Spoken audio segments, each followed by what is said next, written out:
여러분, 먼저 옆에 계신 분들하고 인사 한번 나누시겠습니다. 새해 복 많이 받으십시오. 새해 복 많이 받으십시오. 새해 복 많이 받으십시오. 새해 복 많이 받으십시오. 어쩌면 지난 한 주간 우리가 가장 많이 인사를 나눈 그 인사죠. 새해 복 많이 받으십시오. 새해 복 많이 받으세요. 그런데 우리나라에는 또 아주 놀랍게도 설날이 따로 있죠. 그래서 잊을만 하면 우리는 또 한 번, 이제 3주밖에 안 남았네요. 올해는 또 새해 복 많이 받으라는 인사를 나누게 될 겁니다.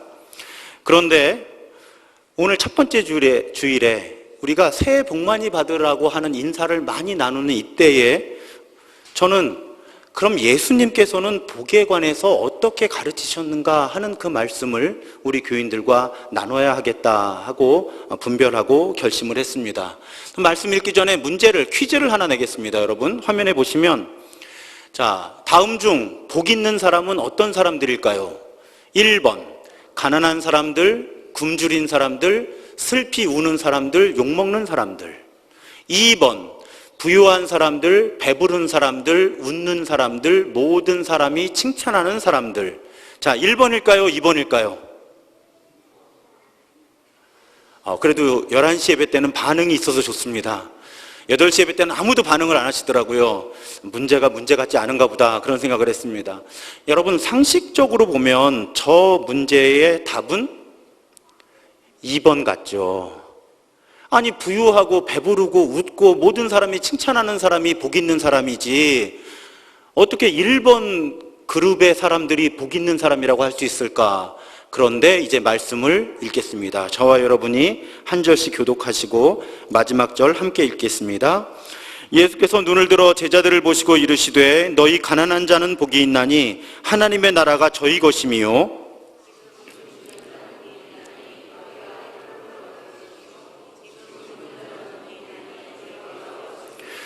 인자로 말미암아 사람들이 너희를 미워하며 멀리하고 욕하고 너희 이름을 악하다 하여 버릴 때에는 너희에게 복이 있도다.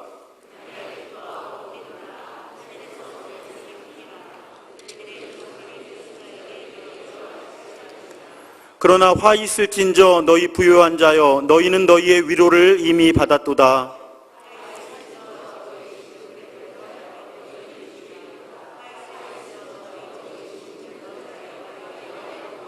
함께 읽습니다. 모든 사람이 너희를 칭찬하면 화가 있도다.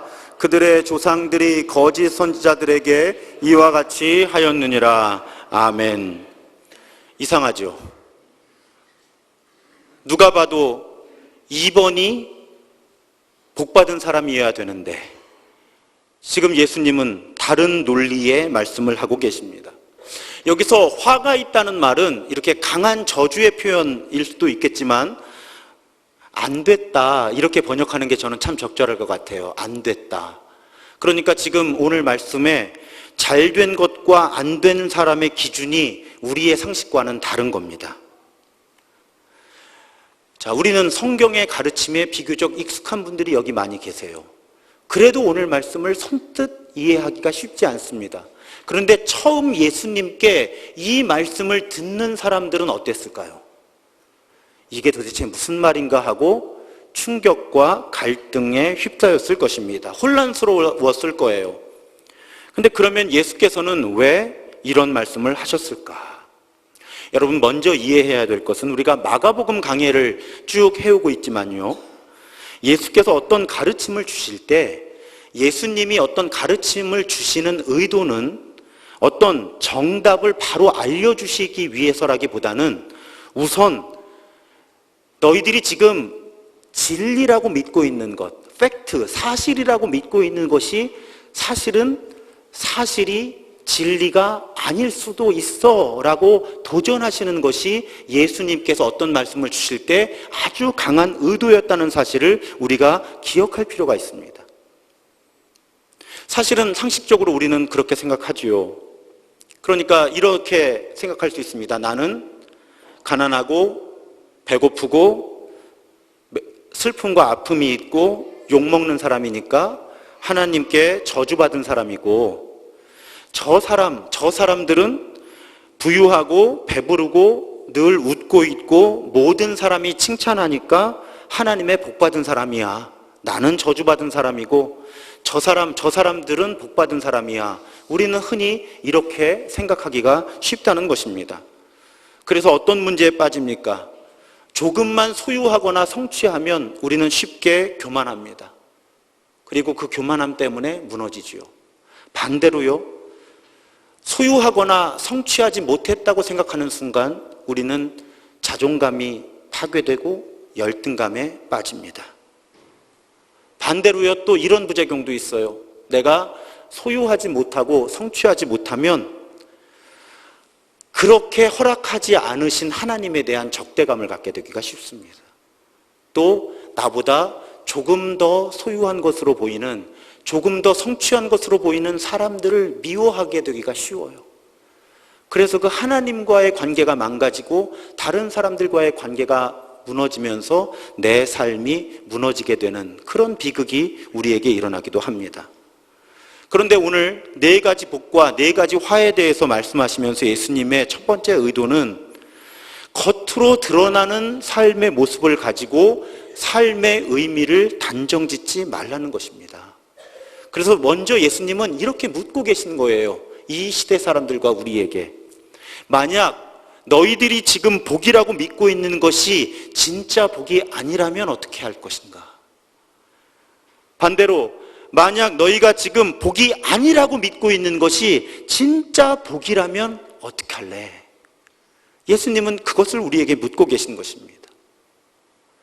생각을 한번 뒤집어 보라는 거예요. 상식을 한번 뒤엎어 보라는 것입니다. 그런데 우리는 굳이 성경과 예수님의 가르침을 언급할 필요도 없이 이 이야기를 어렸을 때부터 들어왔습니다. 인간 만사 세옹지마. 세옹지마라는 이 고사성어가 익숙한 분도 계시겠지만 우리 어린이들과 청소년들도 있기 때문에 간략하게 설명을 하겠습니다. 한 나라 변방에 노인이 살고 있었죠. 그런데 어느 날 이 노인의 귀중한 재산이었던 아주 좋은 말 한 마리가 도망을 갑니다. 그랬더니 주변 사람들이 이 노인에게 이렇게 이야기를 하죠. 아이고, 이거 어떡합니까? 이렇게 안 좋은 일이 생겨서. 그랬더니 이 노인이 이렇게 얘기합니다. 누가 압니까? 이 일이 복이 될지. 그리고 얼마 후에 그 말이 돌아왔는데 더군다나 혼자 돌아온 것이 아니라 다른 더 좋은 말 한 마리를 끌고 같이 돌아왔어요.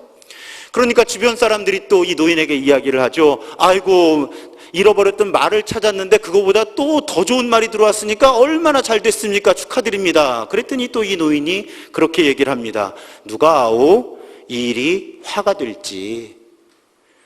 그리고 정말로 얼마 후에 아들이 그 말을 타다가 떨어져서 다리가 부러져서 장애를 갖게 되죠. 그랬더니 주변에서 또 아이고, 이런 아들이 다리가 불편해져서 어떡합니까? 왜 이 가정에 이런 불행이 생겼을까요? 그랬더니 노인이 또 덤덤하게 얘기합니다. 누가 아오? 이 일이 복이 될지. 그리고 그로부터 1년이 지난 어느 날 전쟁이 일어났고 마을의 젊은이들이 모두 참전해서 죽음을 당했는데 이 아들은 전쟁에 참전할 수 있는 상태가 아니었기 때문에 그래도 살아남았다는 얘기죠. 인간훈이라고 하는 책에 소개된 이 이야기의 마지막 문장이 이렇다고 합니다. 이와 같이 복은 화가 되고 화는 복이 된다. 그 변화의 심원, 깊이는 헤아릴 도리가 없다. 그러니까 이미 예수께서 말씀해 주시기 그 전에 사실은 동서고금의 진리인 겁니다. 복은 화가 되고 화는 복이 되는데 그 변화의 깊이를, 그 변화의 패턴을 우리는 예측할 수도 없고 이해할 수도 없다는 것이죠. 지금 예수님께서 말씀하시는 것도 같은 맥락이죠.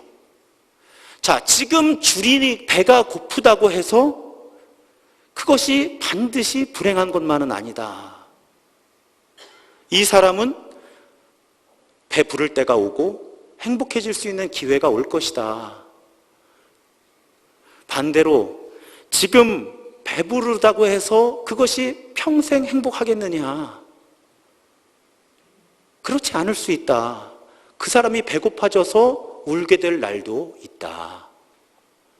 저는 이 말씀을 이렇게 해석을 합니다. 여러분, 좋은 일인 것처럼 보이는 일 속에도요, 나쁜 일의 씨앗, 가능성이 늘 숨겨져 있는 거예요. 그리고 이건 정말 불행한 일이다 라고 생각하는 그 나쁜 일 속에도요, 좋은 일의 가능성, 좋은 일의 씨앗이 항상 담겨 있다는 것이죠. 그렇기 때문에 우리는 좋은 일을 만났다고 해서 교만해서도 안 되고, 나쁜 일처럼 보이는 일을 만났다고 해서 크게 낙심하고 포기해서도 안 된다는 것입니다. 아무리 좋은 일처럼 보이는 일에도 나쁜 일의 씨앗이 숨겨져 있고, 아무리 나쁜 일처럼 보이는 일에도 좋은 일의 씨앗이 숨겨져 있기 때문에 우리는 늘 무엇이 복된 일인가 하는 것의 기준을 잘 세워야 한다는 것입니다. 그럼 그 기준이 무엇일까요? 여러분, 우리 지금 예배 드리시는 분들 가운데도 해외 다른 나라에서 생활해 보신 분들이 계십니다. 취업을 하셨던 분들도 있고, 이민을 가셨던 분들도 있고, 유학을 하신 분들도 계시죠. 나라가 국경을 넘어가면요, 법이 바뀝니다. 많은 것들이 바뀌어요. 한 나라에서는 전혀 문제가 안 되던 것이 다른 나라에 가서는 큰 범죄가 되기도 하고요. 심지어는 가까운 나라 일본만 가도 자동차의 운전석의 방향이 다르지 않습니까? 익숙하지 않은 사람이 운전했다가는 큰일 나죠. 나라가 다르면 법이 다른 겁니다. 그런데 예수님이 이 땅에 오셔서 하신 일 가운데 가장 근본적인 일이 무엇이었는가 하면 하나님의 나라를 선포하신 거예요. 그래서 예수 그리스도를 예비했던 세례 요한도 그렇고요, 예수님도 그렇고요, 그 첫 번째 설교가 무엇이었습니까? 회개하라, 하나님의 나라가 가까이 왔다는 거예요. 그러니까 회개는 여기서 단지 죄를 뉘우친다는 의미가 아니라고 반복해서 말씀드리죠.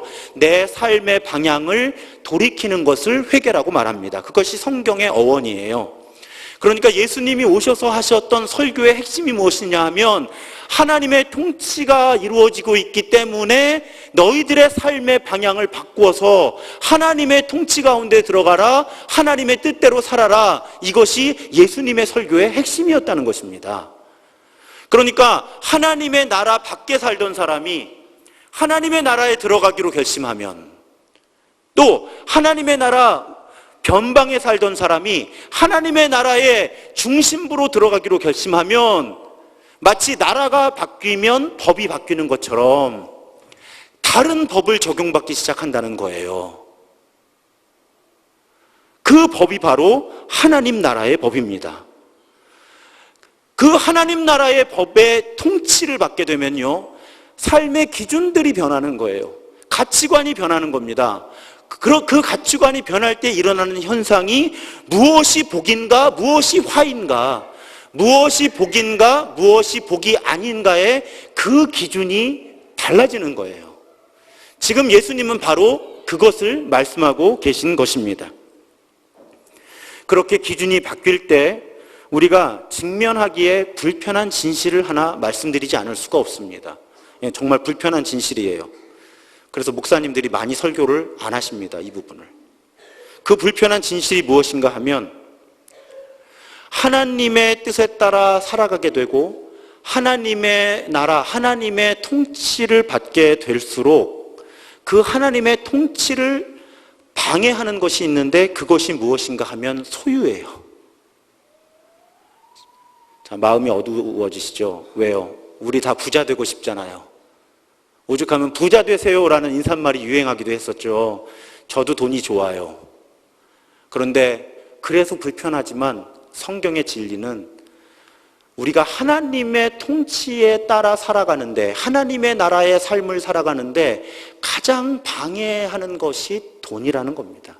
소유라고 하는 거예요. 그래서 오늘 누가복음에서는 사복을 말씀하고 있고요, 유명한 마태복음에서는 팔복을 말씀하고 있는데, 그 시작이 다 어떤 단어로 시작합니까? 가난이라는 단어로 시작되는 거예요. 누가복음 오늘 본문에서는 가난한 사람들이 복되다, 복이 있다. 마태복음 본문에서는 조금 표현을 다른 각도로 보죠. 마음이 가난한 사람들은 복이 있다. 하나님의 나라가 저들의 것이다. 하지만 그것을 가난으로 해석하든 마음의 가난으로 해석하든 하나님의 나라를 경험하려고 그 통치 가운데 살아가려고 하는 사람에게 첫 번째로 필요한 것이 가난함이라고 하는 거예요. 이것이 예수님의 가르침입니다. 가난한 사람은 복이 있다. 왜 그럴까요, 여러분? 우리는 가난할 때 우리 삶에, 우리의 마음에 하나님의 자리가 생깁니다. 우리에게, 우리 마음에요, 우리 삶에 빈자리가 없으면요, 하나님의 자리가 없어요. 그런데 우리가 무엇인가를 조금씩 소유해가고 무엇인가를 조금씩 성취해가면 내 삶과 내 마음을 그 소유한 것들이 채우기 시작합니다. 그러면 우리가 정말 깨어있고 애써서 말씀을 묵상하고 말씀대로 살기를 결단하고 기도하지 않으면요, 자꾸 내 안에, 내 삶에 하나님의 자리가 줄어들어요. 그래서 예수님이 무엇이 복이냐 말씀하실 때 가난한 사람이 복이 있다, 마음이 가난한 사람들이 복이 있다, 이렇게 가르쳐 주신 것입니다. 금식이 가장 좋은 예인데요, 여러분, 금식은 언젠가 설교할 기회가 있겠지만 하나님께 단식 투쟁하는 것이 아닙니다. 많은 분들이 금식 기도를 오해하세요. 하나님께 단식 투쟁하는 것으로. 그런 부분이 있지요. 하지만 아주 부분적입니다. 그러면 금식할 때 어떤 일이 일어나는가 하면, 한번 경험해보지 못하신 분들은 오늘 한번 실험해 보세요. 자, 지갑에 한 끼 식사를 할 만한 충분한 돈이 있어요. 분명히 나에게 지갑에 지금 돈이 있습니다. 그런데 이상하게 밥을 못 먹으면요, 마음 한 구석이 허전해져요. 뭔가 내 마음이 허전해지고요, 배가 부를 때 갖지 못했던 감정이 생깁니다. 그런 감정이 생길 때 어떤 일이 일어나는 것인가 하면 내 마음에 의도적인 빈자리가 만들어지는 거예요. 그 상태에서는 우리가 말씀을 듣거나 기도하면 하나님께서 그 자리에서 우리와 만나시고 우리와 교제하시고 우리와 사귀시고 소통하실 수 있는 자리가 만들어지는 거예요. 그래서 금식을 하면 그 기도가 깊어지는 겁니다. 내 안에 하나님 자리가 만들어지기 때문에 의도적으로 가난함을 만드는 거예요.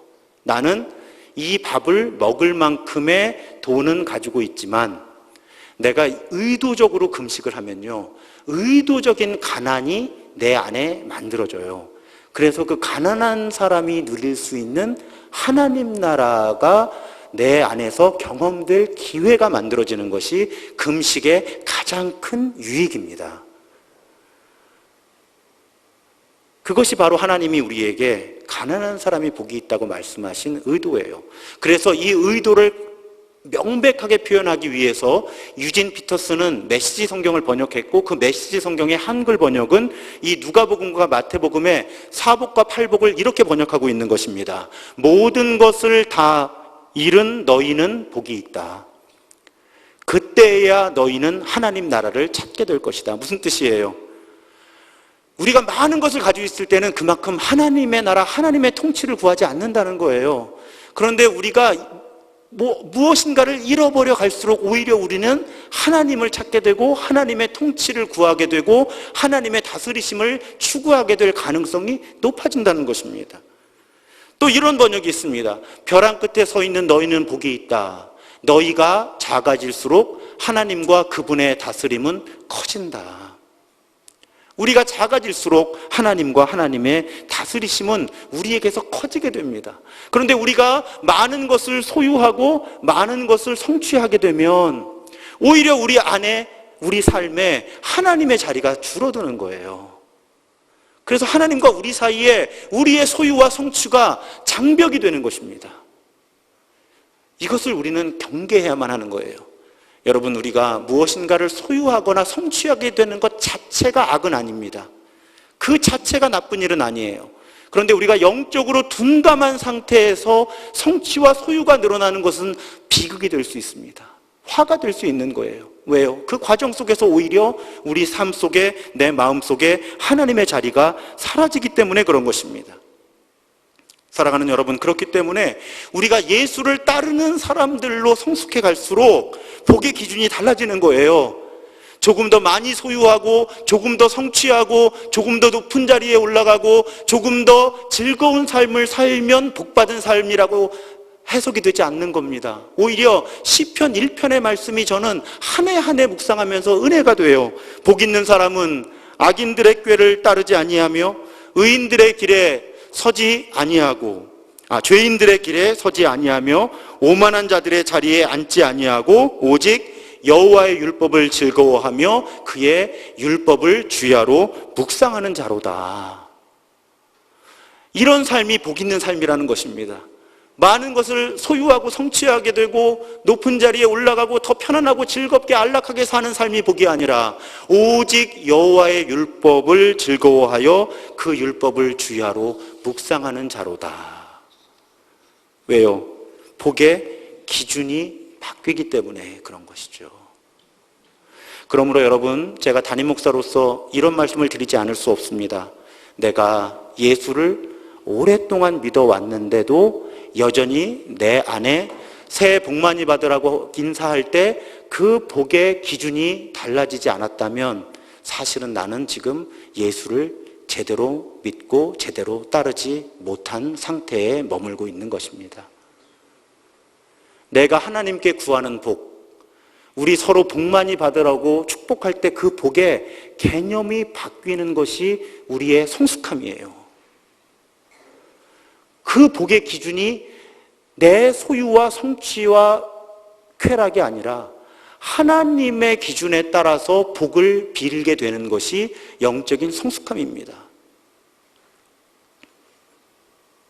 이러한 묵상은 우리로 하여금 잠언 30장에 소개되는 아굴의 잠언을 고백하게 하지요. 아굴의 잠언은 이렇게 시작합니다. 내가 두 가지 일을 주께 구할 것인데 죽기까지 내게 거절하지 마십시오. 그러니까 자기 죽을 때까지 하나님 이 두 가지 기도는 꼭 들어주십시오 하고 기도하는 겁니다.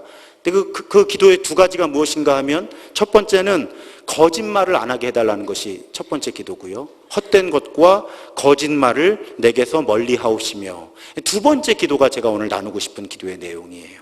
나를 가난하게도 마옵시고 부하게도 마옵시고 오직 필요한 양식으로 나를 먹이시옵소서. 극복하는 겁니다. 뭘요? 부자 되고 싶은 마음을 극복하는 거예요. 저렇게 기도하는 그 이유까지 설명합니다. 다음 절에 보면요.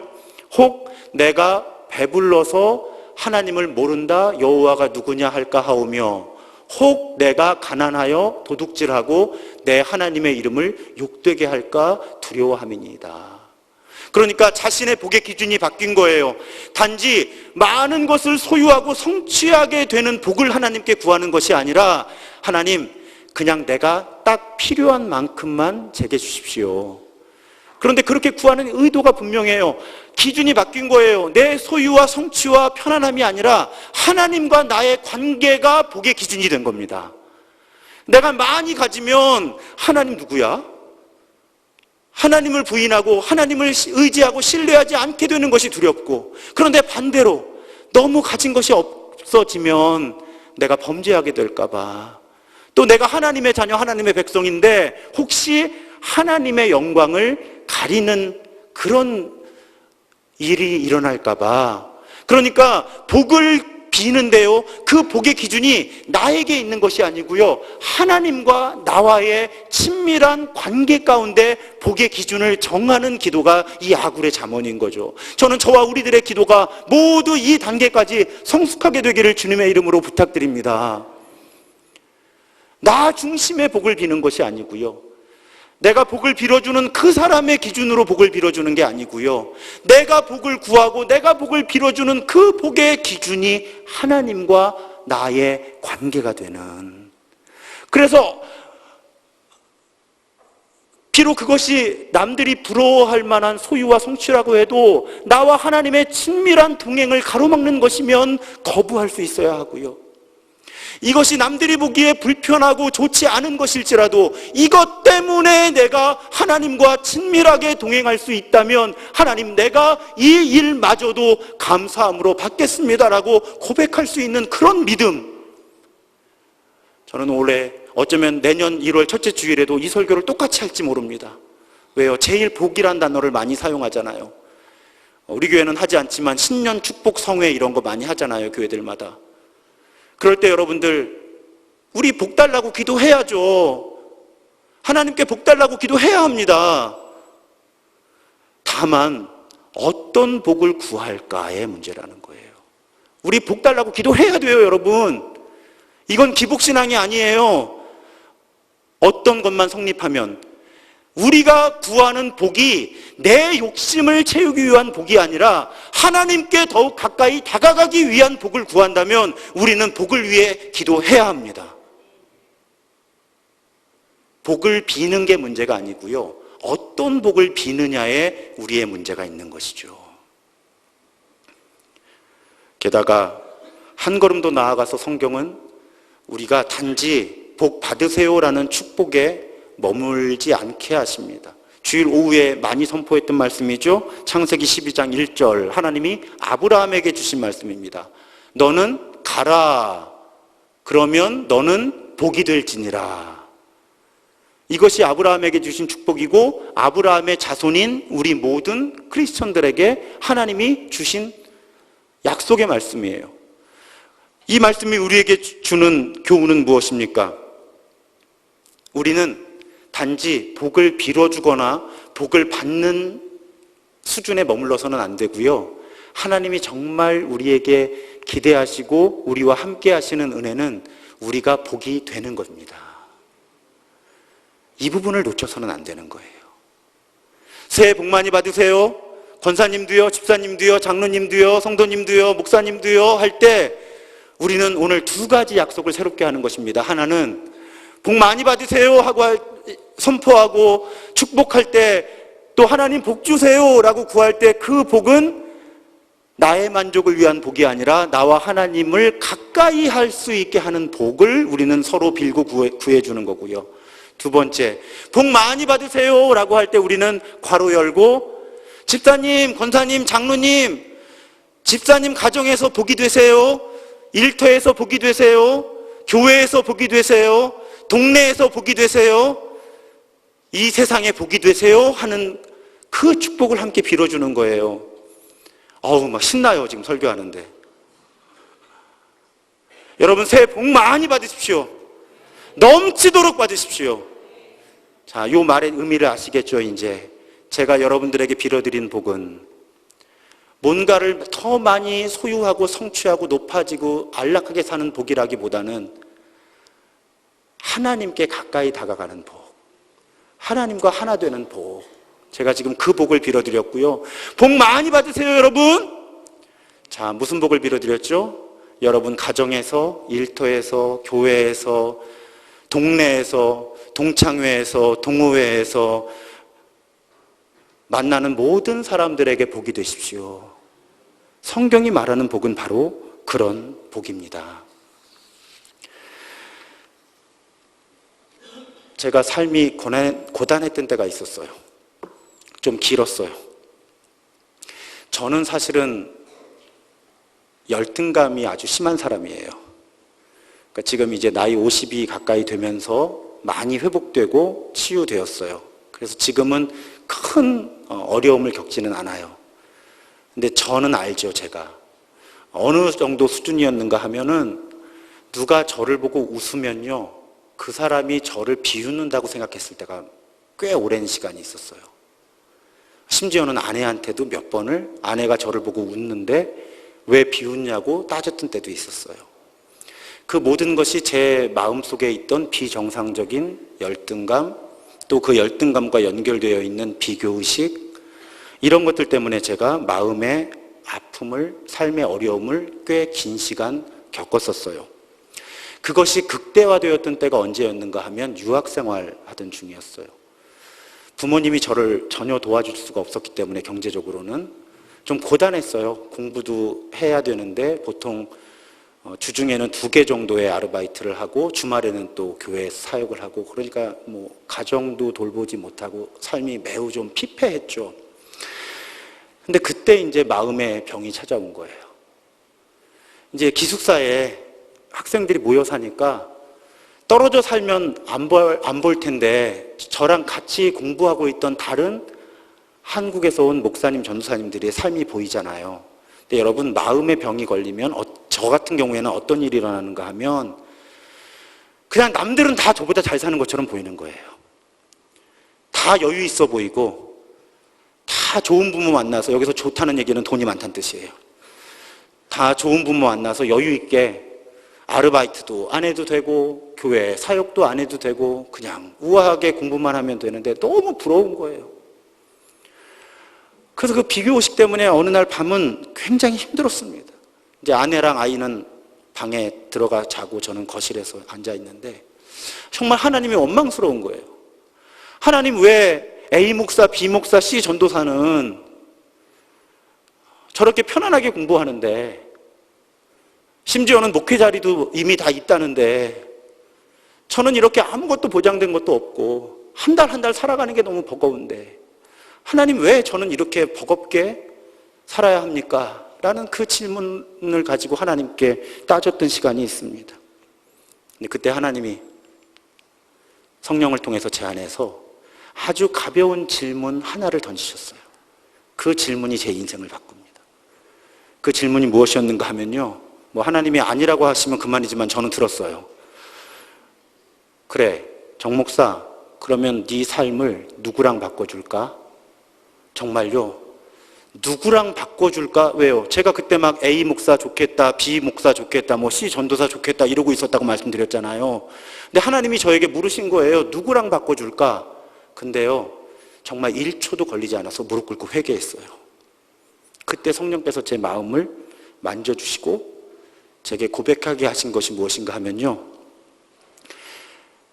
정삼위가 정삼위여서 얼마나 복된 삶을 살았는지를 깨닫게 하시더라고요. 1초도 안 걸렸어요. 그냥 정삼위가 정삼위로 태어난 것이, 우리 부모님이 어머니 아버지이신 것이, 내가 어렸을 때부터 형편이 그렇게 넉넉하지 않아서 하나님을 의지할 수 있었고 하나님께서 주시는 복을 많이 경험할 수 있었고, 또 주변에 어려운 사람들을 공감해 줄 수 있었고, 또 주변에 형편이 비슷한 사람들끼리 또 서로 의지하고 신뢰하면서, 그때가 제가 30 중반이었으니까요. 그때까지 살아온 삶을 정말 1초도 안 돼서 저로 하여금 보게 하시고 고백하게 하시더라고요. 하나님, 아니요, 누구와도 바꾸고 싶지 않습니다. 제가 정삼위가 정삼위인 게 너무 감사해요. 하나님, 그냥 정삼위가 정삼위로 살게요. 그냥 정삼위가 정삼위로 끝까지 잘 살게요. 하나님, 그렇게 기도를 드렸고요. 그 밤을 저는 평생 잊을 수가 없습니다. 그리고 오늘 설교의 맥락에서 그때 하나님이 제게 고백하게 하신 거예요. 여러분, 우리를 하나님께 가까이 나아가게 하고 하나님과 하나 되게 하는 것은 그 무엇이든지 복입니다. 제가 그걸 그 밤에 고백한 거예요. 그게 무엇이든지 객관적으로 세상에서 좋고 나쁜 건 의미가 없고요. 하나님 나라 관점에서는요, 그게 무엇이든지 우리를 하나님께로 가까이 다가서게 하고 하나님과 하나 되게 하는 것이라면 그게 복인 거예요. 아무리 세속적인 관점에서 좋아 보이는 것도요, 우리를 하나님으로부터 멀어지게 하는 거라면 그게 화입니다. 그 나머지 모든 기준은 다 부차적이고 덜 중요한 거예요. 하나님, 저는 왜 이렇게 가진 게 없나요? 왜 우리 부모님부터 그렇게 가진 게 없을까요? 라고 하나님께 따졌던 그 밤에 저는 저희 부모님과 저는 정말 복받은 사람이라고 고백하게 되었습니다. 그래서 우리 아버지께 그런 말씀을 드렸어요. 여러분, 농담이 아니에요. 아버지, 우리 가정에 일어나는 최고의 불행이 뭔지 아세요?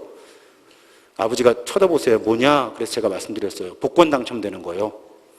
아버지가 웃으세요. 무슨 뜻이냐고 그래서, 우리가 아버지 형편이 이만큼에서 이만큼 잘 적응하고 이렇게 하나님과 동행하고 이렇게 잘 살아왔는데, 제가 목사가 돼서 기도해 보니까 우리 가정은 돈이 생기면 불화가 생길 것 같아요.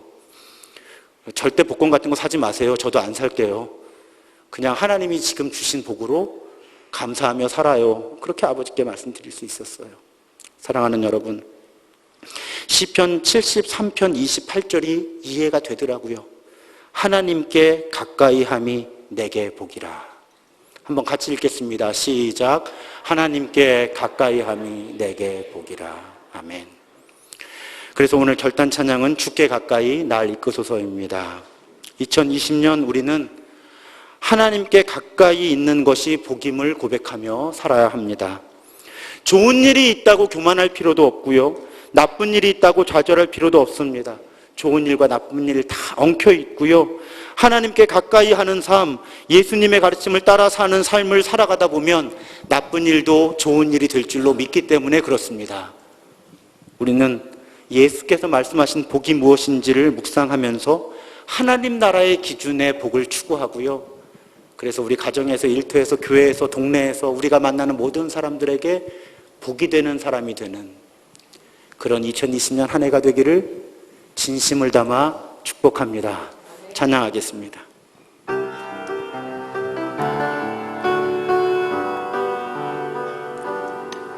주께 가까이 날 이끄소서. 간절히 주님만을 원합니다. 채워주소서. 주의 사랑을 진정한 찬양 드릴 수 있도록 주께 가까이 주께 가까이 날 이끄소서. 간절히 주님만을 원합니다. 채워주소서. 주의 사랑을 진정한 찬양 우리 일어나서 찬양하겠습니다. 목마른 나의 영혼 주를 부르니 나의 맘 만져 주소서. 주님만을 원합니다. 원합니다. 나의 맘 만져 주소서. 목마른 나의 영혼 주를 부르니 나의 맘 만져 주소서. 주님만을 원합니다. 원합니다. 나의 맘 만져 주소서. 이 시간에 합심하여 통성으로 기도했으면 좋겠습니다. 두 가지 기도 제목입니다. 하나님 복 많이 주옵소서. 복 많이 주옵소서. 복 많이 받게 하여 주옵소서. 그리고 복이 되게 하여 주옵소서. 그 간절한 마음 담아 우리 주여 한번 크게 부르짖고 통성으로 기도하겠습니다.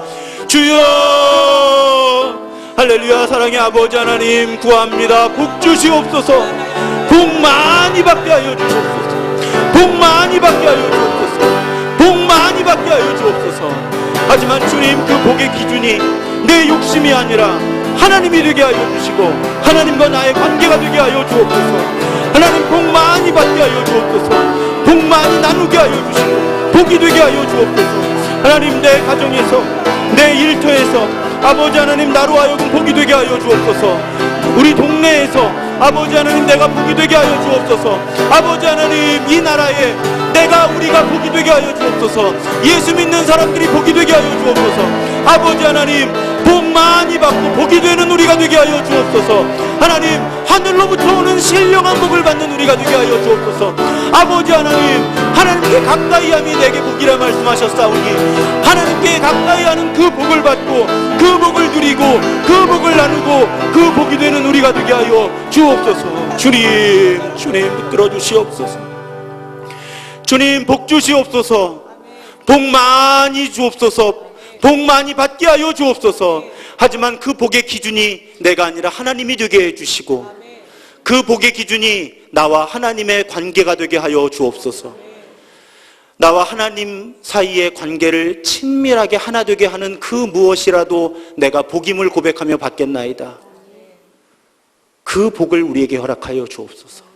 나와 우리 가정이, 우리 교회가 한 해 동안 더욱 주님과 친밀한 하나됨을 경험하게 하여 주옵소서. 하나님 또한 우리가 복이 되게 하여 주옵소서. 나 때문에 우리 가정 복받게 하여 주옵소서. 나 때문에 내 일터가 더 복받게 하여 주옵소서. 나 때문에 우리 교회가 복받게 하여 주옵소서. 나 때문에 이 동네가, 내가 사는 동네가 더 살기 좋은 곳이 되게 하여 주옵소서. 하나님, 그 마음 담아 우리가 새해 복 많이 받으라고 축복할 때 하나님, 우리 안에 하나님 나라가 새롭게 세워지게 하여 주옵소서.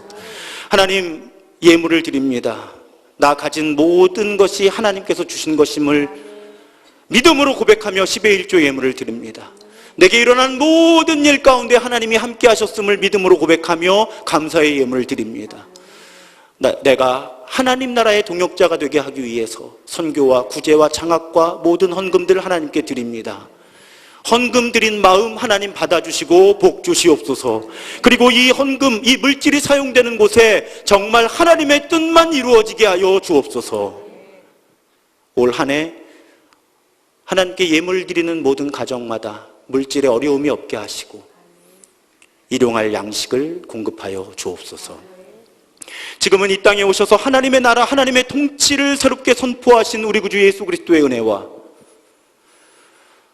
우리에게 하나님과 가까이 다가설 수 있는 많은 복을 허락하시는 성부 하나님의 무한하신 사랑하심과 우리 안에서 끊임없이 우리로 하여금 우리의 삶 속에서 복이 되는 존재가 되게 하시는 성령 하나님의 교통하심이 오늘 예배드린 모든 하나님의 자녀들 위해 이제로부터 영원토록 함께 하시기를 간절히 축원하옵나이다. 아멘.